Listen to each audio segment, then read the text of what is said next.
on fait toujours quelque chose pour la première fois. Donc, il faut avoir confiance en nos habilités de pouvoir dealer avec des nouveaux challenges et de pouvoir le faire même si on l'a jamais fait avant.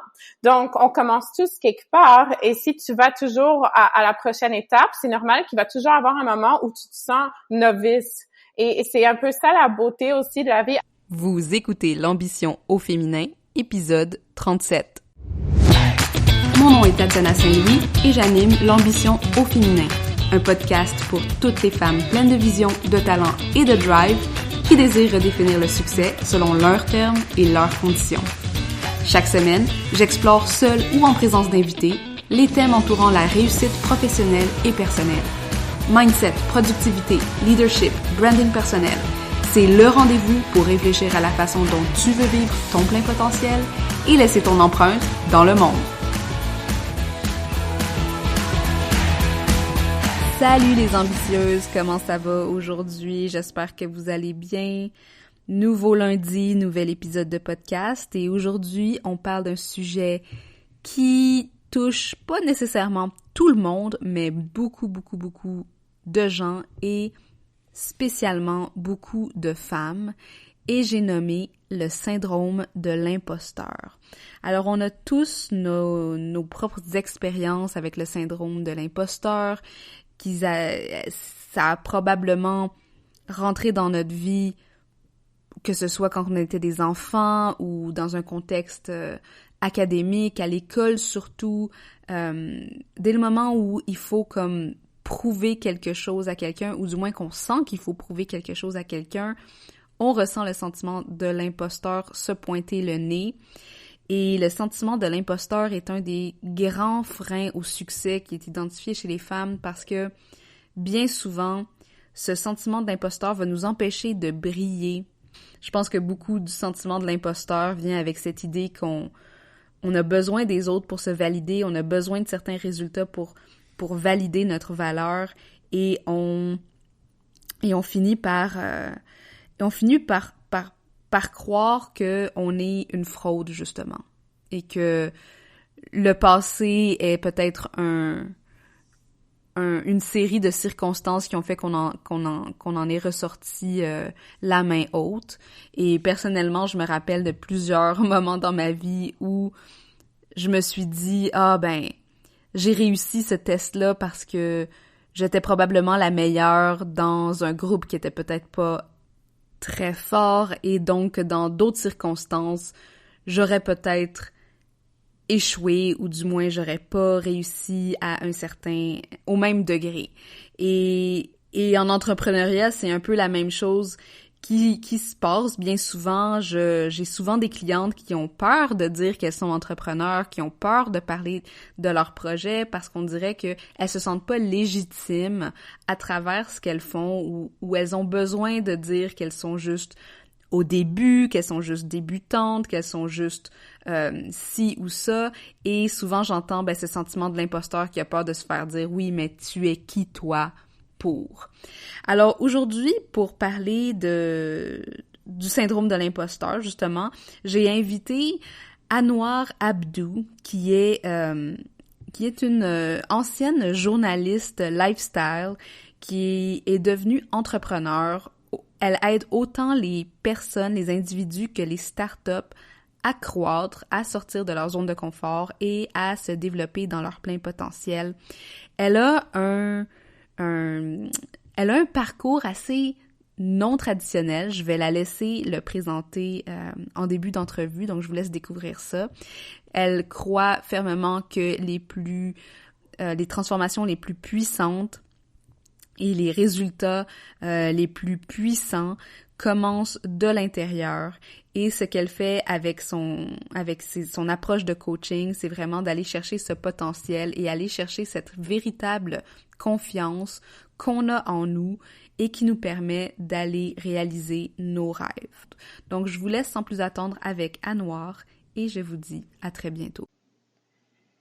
Salut Anouar, comment ça va aujourd'hui? Salut Tatiana, ça va bien et toi? Ça va super bien, merci d'avoir accepté l'invitation pour venir sur l'ambition au féminin. Je suis super contente de t'avoir. Je te suis beaucoup sur les réseaux sociaux, puis je pense que ton message a intérêt à être partagé avec le plus de femmes possible. Merci, ça me fait plaisir. En fait, je crois que justement, je suis contente que tu me fais sortir de ma zone de confort en français. Ça va vraiment avec la thématique d'aujourd'hui.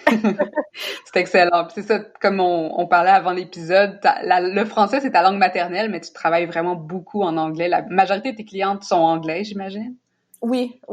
C'est une force d'habitude, en fait, de parler de sujets professionnels en anglais. Après, on cherche ces mots. Mais c'est Montréal aussi. Ouais, les gens sont compréhensifs. Puis comme je disais, moi j'ai mon lot d'anglicismes qui sortent tout le temps dans mon parler, donc pas de stress avec ça. Cool. Alors Anouar, avant de commencer dans le thème d'aujourd'hui, je voudrais que tu nous expliques un petit peu ton parcours. Ça a été quoi vraiment ton cheminement professionnel pour qu'on apprenne à un peu mieux te connaître? Absolument. Donc, j'ai quand même eu un parcours professionnel assez non conventionnel. Donc, j'ai étudié en journalisme. J'ai commencé ma carrière en journalisme et dans les médias, mais c'était vraiment après un parcours académique assez turbulent où je me suis vraiment cherchée, j'ai vraiment exploré mes différents intérêts. Jusqu'au moment où je suis tombée sur le journalisme et j'ai réalisé que c'était vraiment la combinaison de tout ce qui me passionnait au niveau communication, au niveau humain, le fait de pouvoir explorer différents sujets à travers différents reportages, de découvrir différents parcours de vie et après de passer d'un sujet à l'autre. Donc, quand j'ai finalement trouvé le journalisme, je me sentais quand même un peu en retard, vu que j'avais lâché l'école une couple de fois et que j'ai commencé mon bac plus tard que, mettons, quand on est supposé. Et à partir de ce moment-là, je m'étais vraiment décidée. Donc, ça a commencé une course dans ma carrière où vraiment, pendant que j'étais à l'école, j'ai commencé à travailler à la pige. Et mon but, c'était vraiment de rattraper ce que j'avais considéré du temps pas nécessairement perdu, parce que je crois que c'est important d'explorer différentes expériences et que ça nous amène toujours quelque chose. Mais j'étais vraiment en mode, OK, go, on va foncer. Puis juste pour ma propre curiosité, c'était quoi que tu avais exploré, puis tu avais quel âge quand tu es revenue à l'université en journalisme? J'ai commencé mon bac en journalisme à 23 ans. Puis en fait, avant ça, donc moi j'ai toujours voulu, depuis l'âge de 5 ans, je savais que l'écriture allait faire partie de ma vie d'une façon ou d'une autre. Mm-hmm. Et Nice. j'ai exploré les communications, cégep. Là, j'ai lâché l'école, j'ai pris des jobs de service à la clientèle.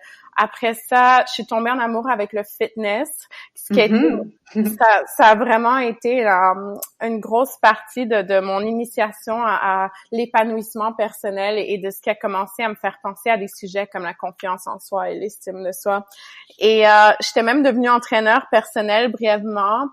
Et mais c'était toujours pas ce feeling que je cherchais d'être là, genre OK, c'est ça que je suis supposée faire. Donc j'ai continué à explorer, je suis retournée à l'université en littérature. Encore une fois, le feeling était pas là. Et j'ai vraiment cherché longtemps ce feeling-là. Et justement, quand j'ai commencé en journalisme, puis j'ai commencé à travailler à la pige, les 4 premières années de ma carrière, je les ai passées à faire des reportages lifestyle. Donc, j'ai pu écrire, mais j'ai pu être aussi sur caméra. Et j'ai pu utiliser mes connaissances en fitness, justement, pour faire des reportages sur l'exercice et la nutrition. Donc, c'était vraiment... Tout a servi à quelque chose à la fin.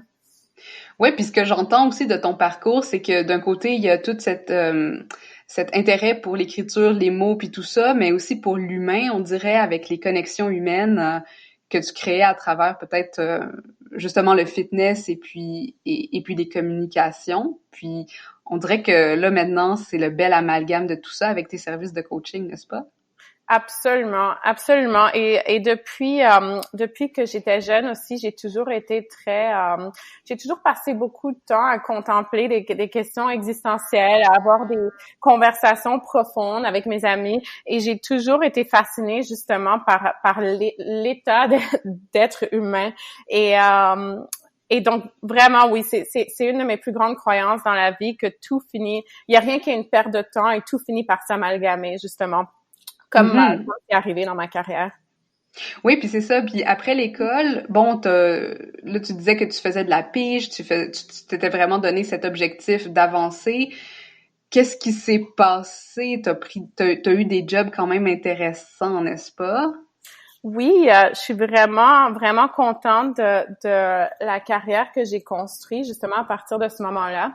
Donc, j'ai commencé à la pige pendant que j'étais à l'école et mon but, c'était vraiment d'accumuler le plus d'expérience possible, de construire mon portfolio pour que vraiment je puisse graduer sans perdre de temps puis avoir déjà commencé ma carrière. Et après 4 ans à la pige, je me suis rejointe à Ask Men, qui est une publication pour hommes nord-américaine. Donc, il y avait des bureaux à Montréal, mais leur auditoire était vraiment aux États-Unis et international. Et j'ai joint l'équipe en tant qu'éditrice et c'était vraiment enrichissant. Et à peu près 1 an, dans mon temps à Askmen, notre rédactrice en chef, ma boss, a quitté. Et là, c'était un des moments les plus importants de ma carrière parce que je me suis donné comme objectif de la remplacer. Et Wow. et c'était vraiment un grand saut. Si on veut parler justement du syndrome de l'imposteur, il y avait des gens dans l'équipe justement qui étaient là pour plus longtemps que moi et j'ai vraiment dû me prouver et je l'ai fait. Wow. Puis, bon, depuis tantôt, tu parles de te fixer des objectifs. T'es quelqu'un qui fonctionne comme ça avec la pression. C'était quoi pour toi la définition du succès à ce moment-là? Puis est-ce que ça a changé depuis? Oui, ça a absolument changé. En fait, justement, ce qui m'aidait à sortir de ma zone de confort et faire ces choses, même si parfois j'étais insécure, c'était cette fixation sur les objectifs. Et c'était quelque chose que j'avais appris à travers le fitness, justement, parce que c'est arrivé à un moment de ma vie où j'étais vraiment à un bas point. J'avais eu des relations très toxiques avec les gens autour de moi. J'avais aucune confiance en moi. Et là, j'ai découvert, pas de discipline non plus. Et j'ai découvert à travers l'entraînement que je pouvais fixer un objectif et ensuite le décortiquer en mini-objectifs et l'accomplir. Et donc ça, pour moi, ça a été vraiment un gros déclic où je me suis dit, oh, mais je peux appliquer ce principe à n'importe quoi d'autre dans ma vie. Et au début, pour moi, le succès, c'était vraiment de pousser la barre plus loin et de sortir de ma zone de confort plus loin. Mais ça a changé justement parce que après Askmen, j'ai eu aussi d'autres expériences incroyables, des rôles de leadership incroyables, genre auxquels j'ai eu accès avec cette mentalité. Mais je crois que j'avais construit mon identité et mon sens de confiance en moi autour de facteurs externes qui étaient en fait ces accomplissements. Et quand j'ai vraiment séparé ça puis que j'ai changé cette perception, c'est là que la vie est devenue beaucoup plus le fun, beaucoup plus plaisante et ça veut pas dire que j'ai pas d'objectifs et qu'ils sont encore plus ambitieux qu'avant, mais j'ai vraiment changé ma perspective de pourquoi je fais certaines choses et de comment je vais me sentir sur le chemin vers l'accomplissement de ces choses. Puis je pense que ça vient chercher quelque chose de super important aussi il y a beaucoup de gens, je pense, qui hésitent à se fixer des objectifs ambitieux parce que ils ont peur de se décevoir ou ils ont peur de pas y arriver. Mais si tu remets le focus sur le processus et sur ce que tu vis à travers tout ça comme transformation with the good and the bad, je pense que tu refocuses aussi l'objectif d'une façon beaucoup plus facile d'accès aussi, là, j'ai l'impression. Ben pour moi c'est exactement ça le but d'avoir des objectifs ambitieux, c'est pas de se sentir mal quand on n'y arrive pas. En fait, c'est ce qui arrive entre le point A et le point B qui donne tellement de meaning à la vie. C'est un peu la transformation qui est la définition du succès pour moi. Intéressant. Puis pour en revenir un petit peu à ton objectif de devenir la rédactrice en chef de Ask Men, là tu disais bon le sentiment de l'imposteur, il y avait des gens qui étaient pas nécessairement ils t'encourageaient pas nécessairement dans cette voie-là parce qu'ils avaient plus d'ancienneté. Comment est-ce que tu sentais, tu sais, est-ce que t'étais familière avec ce type de sentiment d'imposteur-là? Comment tu l'as reconnu? Puis qu'est-ce que t'as fait pour le surmonter? En fait, j'étais familière avec, mais je l'avais jamais nommé. Je savais pas ce que c'était, en fait. Et j'ai fait 3 ans de thérapie avec une psychologue et je crois que c'est elle la première personne qui a mentionné ce mot, le syndrome de l'imposteur. Et la première étape, ça a été de le reconnaître. Donc, pour moi, je crois qu'il y a vraiment comme 3 phases à ça. Puis la première, c'est on a le syndrome de l'imposteur, alors on se cache et on ne prend pas de risque et on sort pas de notre zone de confort parce qu'on se dit pour qui je me prends, pourquoi je ferais ça, c'est trop, ça fait trop peur, c'est trop inconfortable, laisse faire, c'est pour les autres, c'est pas pour moi. Ensuite, je crois que la deuxième phase après, et c'est comme ça moi que j'ai dealé avec pendant des années, c'est que en poussant la barre plus haut et en sortant de ma zone de confort, même si j'avais ces pensées en arrière de la tête de syndrome de l'imposteur, ça me donnait une preuve. À chaque fois que je réussissais à faire quelque chose qui au début me faisait peur, là, je me prouvais à moi-même que j'étais capable. Et donc, ça, c'était vraiment la phase 2. C'est comme ça que j'ai dealé avec. C'est même ça qui m'a poussée à accomplir autant. Mais j'en souffrais quand même. Et c'était pas plaisant parce que toute ma vie était devenue une performance, si on veut. Et après, je crois que la phase encore plus comme elevated, après tout ça, c'est de se rendre compte que la vie a pas besoin d'être une performance comme ça, puis de donner moins de meaning au syndrome de l'imposteur. Genre, il y a des gens, justement, qui ont tellement de succès, des acteurs célèbres ou des entrepreneurs célèbres, puis qui parlent de encore avoir ces sentiments-là dans leur carrière. Donc, des fois aussi, au lieu d'accorder tellement d'importance à ça, puis d'essayer de complètement éradiquer ces feelings-là, c'est de faire genre, OK, c'est là, mais ça a pas besoin de rien dire. Puis j'ai pas besoin de prouver quoi que ce soit à moi-même ou aux autres. Tu penses que ça vient de où? Exactement ça, parce que je sais pas si tout le monde le vit ou si c'est juste généralisé. J'ai remarqué que beaucoup de femmes avec qui je travaillais avaient ce syndrome-là. Moi aussi, je l'ai reconnu en moi. Puis je me demande, est-ce que c'est en lien avec la façon dont on est éduqué? Est-ce que le fait qu'on est aussi plus visible avec le web, ça exacerbe aussi cette comparaison qu'on a en termes de succès? C'est quoi ton opinion là-dessus? Je crois que c'est quand même assez commun, et surtout chez les femmes. Je crois que justement, on est souvent élevé pour plaire aux autres subconsciemment, et je crois que quand on se met comme objectif des choses ambitieuses où il faut vraiment être visible et il faut vraiment se montrer, puis on n'est pas dans un rôle où on est en train de nécessairement toujours plaire aux autres parce que ça vient avec le territoire. Je crois que c'est là que ça crée peut-être de l'inconfort en nous, cette nécessité justement d'être plus visible et peut-être des fois d'avoir des conflits, par exemple. Je pense qu'il y a beaucoup aussi de, tu sais, oui, on se prouve à nous-mêmes d'être capable de faire quelque chose, puis là, j'en reviens encore à ce que tu disais tantôt, qu'il y avait des gens qui étaient pas d'accord ou qui pensaient que peut-être ils avaient plus le droit d'être promus à ta place, et je pense que c'est cette idée aussi de vouloir que tout le monde soit content d'une certaine façon, puis de pas accepter les différentes étapes dans lesquelles on est dans la vie aussi. En tout cas, moi, je sais que dans mon cas, il y avait une... Je sais pas si tu l'as probablement lu, là, le livre Mindset de Carol Dweck, la psychologue. Puis c'est quand j'avais lu ça que je m'étais dit, mais oui, tu sais, je veux tellement qu'il y ait personne d'autre. Je veux tellement être la number one que là, on dirait que si je suis pas la number one de tout le monde, ben je suis rien. Puis il y a cette espèce de comparaison de vouloir être, tu sais, du tout ou rien aussi, je pense, qui est peut-être répandu.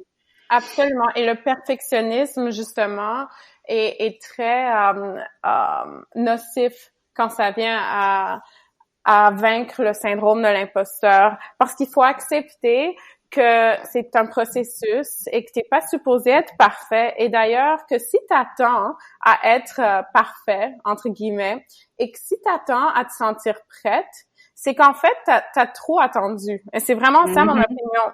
Parce que si t'es tout le temps en train de, justement, évoluer comme personne, c'est normal quand on fait toujours quelque chose pour la première fois. Donc, il faut avoir confiance en nos habilités de pouvoir dealer avec des nouveaux challenges et de pouvoir le faire même si on l'a jamais fait avant. Donc, on commence tous quelque part et si tu vas toujours à la prochaine étape, c'est normal qu'il va toujours avoir un moment où tu te sens novice. Et c'est un peu ça la beauté aussi de la vie. Alors, au lieu de donner des meanings à ces moments-là, puis de se sentir comme pas prête ou pas assez parfaite, pourquoi pas les embrace et voir que ça et changer notre perspective. Comment tu vois, parce que souvent des fois les gens ils disent fake it till you make it. Puis des fois je pense que ça rend les gens inconfortables ou les femmes de dire oui mais c'est pas authentique avec qui je suis vraiment, je suis pas capable de faker nanana. Est-ce que tu penses qu'il y a un certain niveau de devoir agir d'une façon qui est pas nécessairement comment on se sent à l'intérieur, mais qui représente un futur nous qu'on veut incarner, ou est-ce que t'es plus d'une autre idée? Mais c'est drôle que tu mentionnes ça et peut-être ça va faire comme un retour. Je vais continuer à te parler de mon parcours parce que ce concept a vraiment jouer un rôle intégral. Donc, au début, j'ai fait beaucoup de fake it until you make it. Et parce que justement, pour moi, avoir ces grands objectifs, avoir cette vision pour cette vision autour de qui je veux être, c'est vraiment ça qui m'a donné du courage. Et il y a des moments où j'avais envie de me cacher, il y a des moments où j'avais envie de vomir et j'avais peur et je me sentais tout sauf confiante. Mais ce courage-là m'a aidé à juste le faire. Et c'était comme, OK, ben, c'est pas grave, je me sens pas confiante en ce moment, mais on va quand même faire ça parce que je me rendrais pas service si je le fais. Alors, c'est genre tête haute, puis tu le fais, même si à l'intérieur, t'es en train de mourir. Donc, dans ce sens-là, ça m'a vraiment aidé.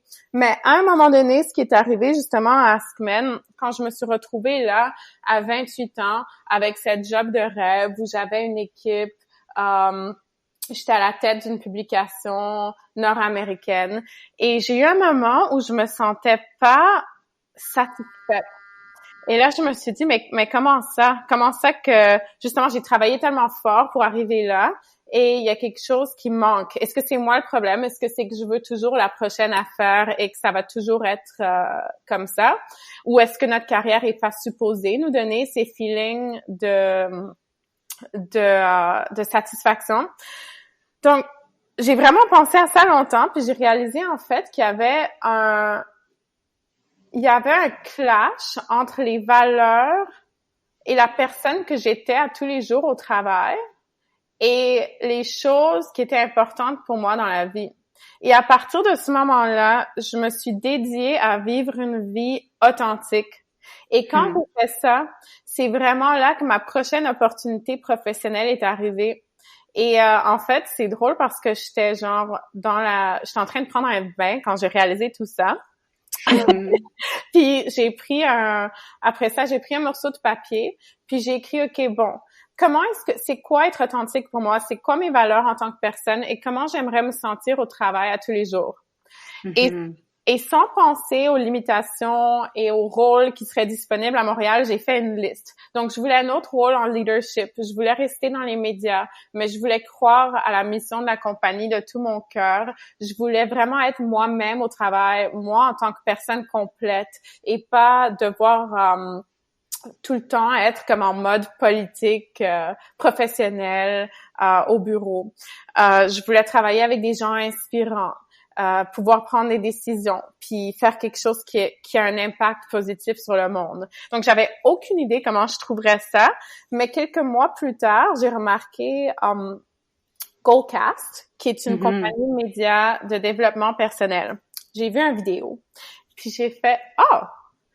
C'est drôle, genre, il y a des vidéos sur ce genre de sujet. C'est ça que j'adore faire. Genre, j'aime m'améliorer, j'aime parler de ça avec mes amis. C'est quoi cette compagnie? Puis là, quand j'ai cliqué dessus, j'ai vu qu'ils étaient à Montréal. Et il y avait pas de rôle disponible qui matchait ce que je cherchais, mais j'ai écrit un message au CEO sur LinkedIn, puis je l'ai invité à luncher. Puis là, j'ai rencontré les deux cofondateurs et on a vraiment cliqué, puis j'ai su dans ce moment-là que j'allais travailler avec eux. Et j'ai pitché un rôle et je leur ai demandé s'ils étaient intéressés, puis ils l'étaient. Donc on a eu plusieurs conversations et j'ai rejoint GoCast qui a vraiment fité tout ce que j'avais écrit sur cette liste, où j'ai vraiment pu être complètement moi-même, complètement authentique au travail. Ça a été une expérience incroyable. Puis c'est aussi ça qui m'a conduit ensuite à quitter pour partir ma propre business et à coacher des gens. Mais c'était vraiment l'intention initiale de vivre avec authenticité qui a déclenché tout ça. Puis pour toi, authenticité, c'est vraiment juste être honnête envers soi-même.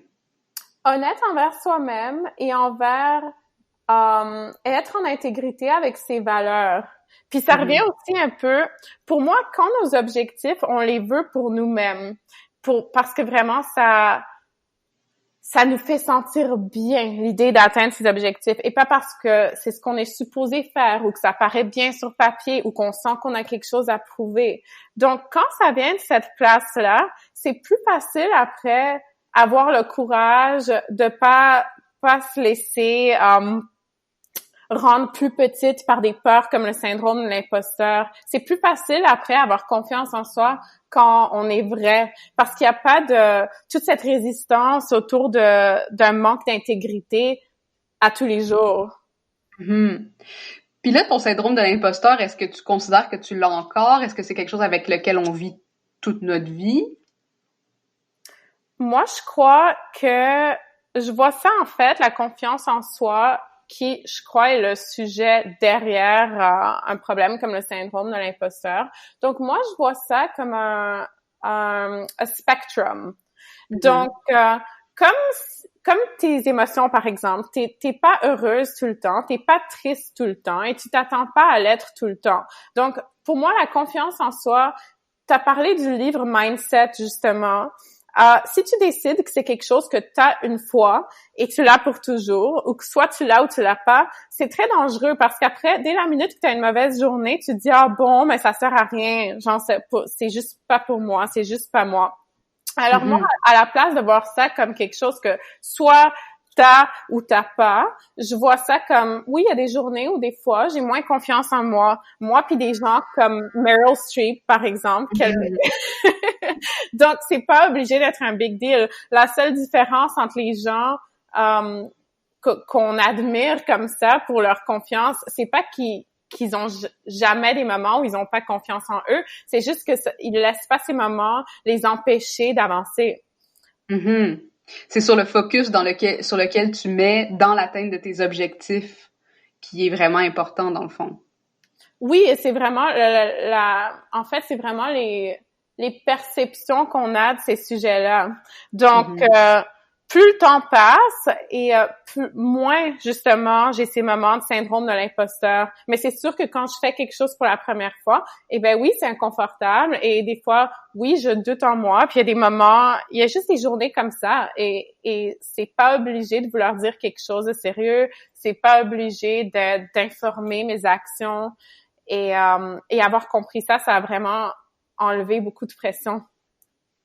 Puis parlant de pression, je voulais qu'on dise peut-être quelque chose à propos, comment tu comprends la bienveillance dans tout ça? Parce que je trouve que c'est un mot qui est très utilisé ces temps-ci, tu sais, la douceur envers soi-même, puis des choses comme ça. Puis des fois, j'ai l'impression que ça s'oppose à un esprit de go-getter, tu sais, de quelqu'un qui a vraiment des objectifs définis, puis qui va vraiment s'y mettre pour les atteindre.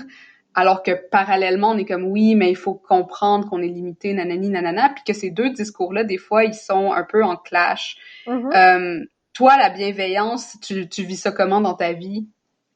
Moi, en fait, quand ça vient à tous ces sujets, je crois qu'il y a de la vérité dans les deux façons de penser et qu'il y a toujours un peu une danse entre ces différentes choses.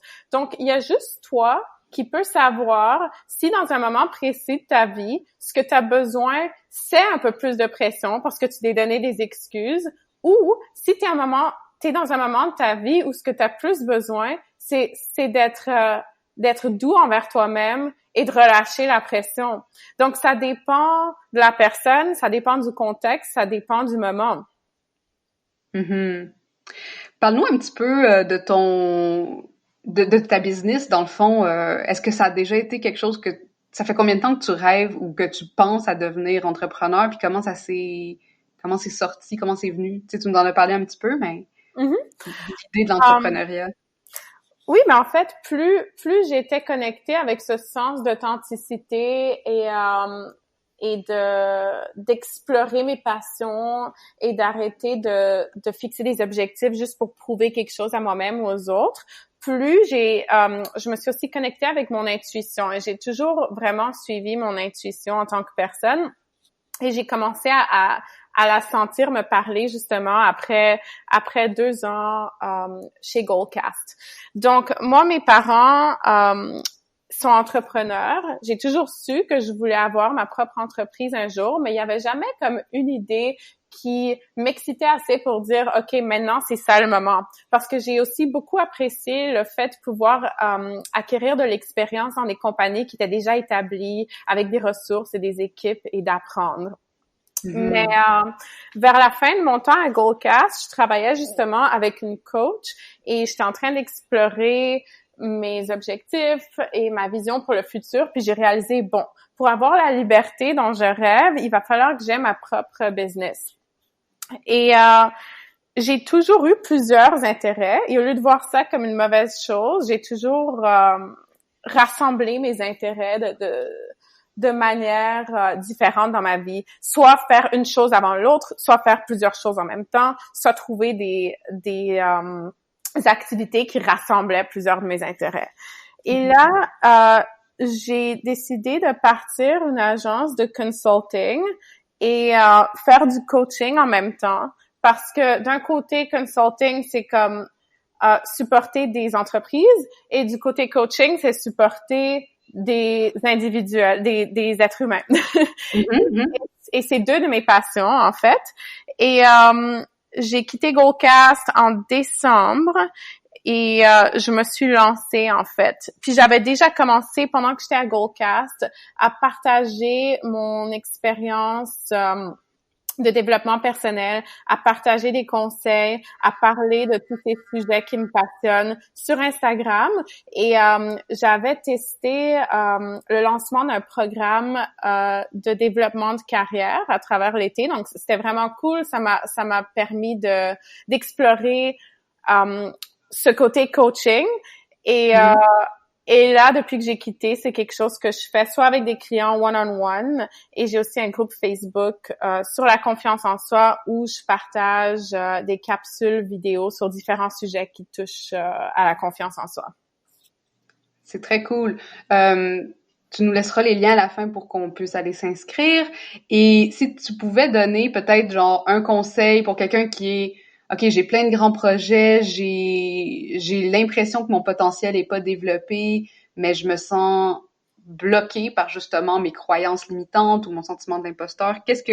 T'aurais-tu quelque chose de actionable que tu pourrais lui donner ou au moins, tu sais, je sais pas, des livres que tu pourrais suggérer ou des ressources qui seraient intéressantes?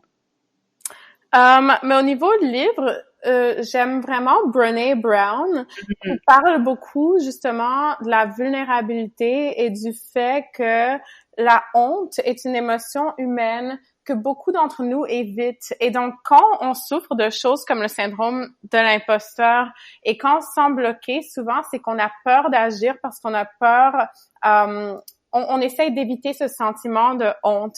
Et donc, ça, c'est vraiment des ressources géniales parce qu'on réalise que la meilleure façon de contrer ces feelings-là, c'est d'agir.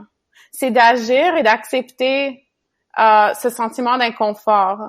Donc, c'est vraiment ça pour moi, à travers tout mon parcours, tout ce qui est jamais arrivé qui a été vraiment incroyable comme opportunité dans ma vie, c'est venu parce que j'ai toujours agi en premier sans avoir tout parfait, sans tout savoir. Et à travers le fait de prendre de l'action, on apprend ce qu'on aime, on apprend ce qu'on n'aime pas, on apprend à se connaître, on rencontre des nouveaux gens, des nouvelles opportunités. Donc, mon conseil numéro 1, ça serait vraiment de choisir juste une étape, un prochain pas. T'es pas obligé d'avoir les 10 pas devant toi. Et même si ça fait un peu peur et que c'est un peu inconfortable, de juste l'essayer puis voir ce qui arrive.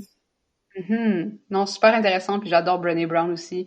Elle est life-changing, je pense, quand on commence à la lire aussi. Super. Alors, où est-ce qu'on peut te trouver, Anouar? Dis-nous où on peut te suivre et où on peut joindre ton groupe et si on veut travailler avec toi. Donc, vous pouvez me trouver sur Instagram @Anouar_A. C'est vraiment là où je suis le plus active et je partage le plus de contenu.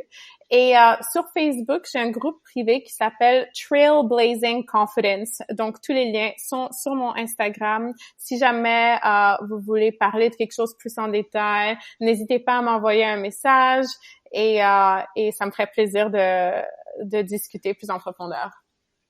Merci infiniment pour ton temps. Tu as vraiment un parcours fascinant, puis beaucoup de choses très intéressantes à partager. J'imagine, est-ce que tu gardes encore ton blog? Est-ce que tu écris encore? J'écris des articles, en fait, de carrière et j'écris beaucoup sur mon Instagram. Donc, si jamais vous voulez me lire, c'est en anglais, mais vous pouvez explorer mon feed. Cool. Bon, ben merci beaucoup. Je te souhaite une super belle journée. On enregistre ça, il fait super soleil dehors. J'espère que tu vas pouvoir en profiter. Puis, ben sur ça, ben je te dis à la prochaine, j'espère. Merci beaucoup, Tatiana. Ça m'a fait vraiment plaisir. Merci pour cette opportunité. Salut les ambitieuses! J'aimerais faire de ce podcast une plateforme d'échange et de réflexion autour de ce que ça veut dire être une femme et avoir du succès aujourd'hui. Si tu connais une femme dont le parcours inspirant aurait intérêt à être partagé, ou si toi-même pourrais nous outiller grâce à ton expertise ou ton expérience, rends-toi sur mtamarque.com/invité pour m'envoyer les détails. Et finalement, profites-en pour t'abonner à ce podcast afin de manquer aucun des épisodes. Et si tu es dans un mode généreux, laisse-moi donc un 5 étoiles pour aider d'autres femmes comme toi à découvrir le podcast. À la prochaine!